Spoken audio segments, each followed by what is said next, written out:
Assalamualaikum warahmatullahi wabarakatuh. Saya Salsabila Filzana Ijati dari kelompok 7 akan menjelaskan tentang perjuangan masyarakat Melayu Riau pada masa kemerdekaan.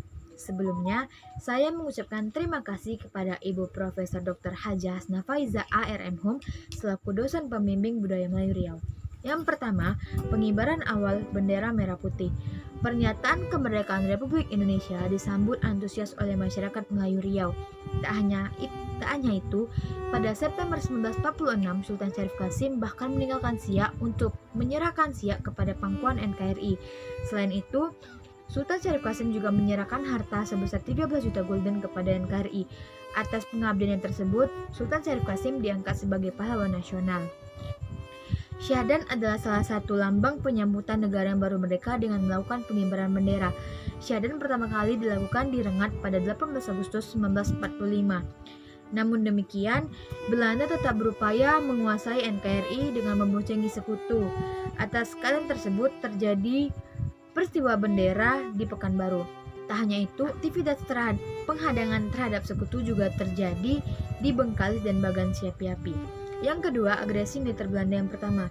Di antara pertempuran yang terkenal adalah penyerangan ke Tanjung Kijang di Pulau Dora yang dilakukan pada 20 Juli 1946. Riau memperkuat patroli di perairan sepanjang pantai timur.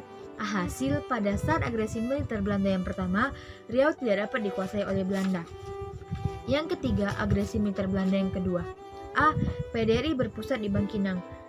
Karena pada saat itu Yogyakarta selaku ibu kota Republik Indonesia telah dikuasai oleh Belanda, Syafruddin Prawira Negara berinisiatif membentuk PDRI yang pada saat itu berpusat di Bangkinang. Menyelamatkan PDRI, Bangkinang dan Pekanbaru. Pasukan agresor memasuki Riau, tepatnya Bangkinang, pada 26 Desember 1948. Kota ini diserang melalui darat dan udara. Puncaknya terjadi pada 31 Desember 1948. Pada saat itu juga mereka mulai menyerang Pekanbaru dan memasuki Pekanbaru pada 1 Januari 1949. Serangan balas ke Bengkalis. 2 hari sebelum melakukan penyerangan terhadap Pekanbaru, tepatnya 29 Desember 1948, Belanda telah menyerang Bengkalis terlebih dahulu. Penyerangan tak hanya terjadi satu kali. Di serangan udara di Tembilahan. Serangan Belanda kepada Tembilahan digambarkan sebagai hal yang tiba-tiba. Pasalnya, pada 30 Desember 1948, langit kota ini dibelah oleh pesawat musuh yang menjatuhkan bom 2 kali setelah menelusuri kota berkali-kali. Sekitar 2.000 korban jiwa di Rengat.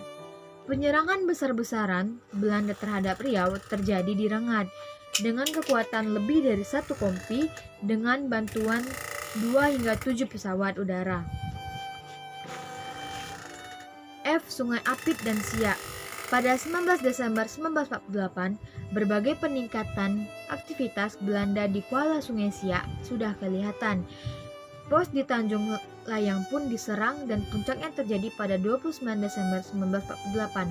4. Provinsi sendiri. Melihat berbagai rentetan peristiwa melawan penjajahan di atas, dapat kita simpulkan bahwa Riau tidak ada hentinya melawan penjajah, sehingga melalui Undang-Undang Darurat Nomor 19 Tahun 1957 yang ditandatangani Presiden Insinyur Soekarno, di Bali, Provinsi Riau didirikan. Sekian penjelasan dari saya mengenai perjuangan rakyat Riau pada masa kemerdekaan. Apabila teman-teman ingin bertanya, silakan izin kepada moderator terdahulu ya. Sekian yang dapat saya sampaikan. Wassalamualaikum warahmatullahi wabarakatuh.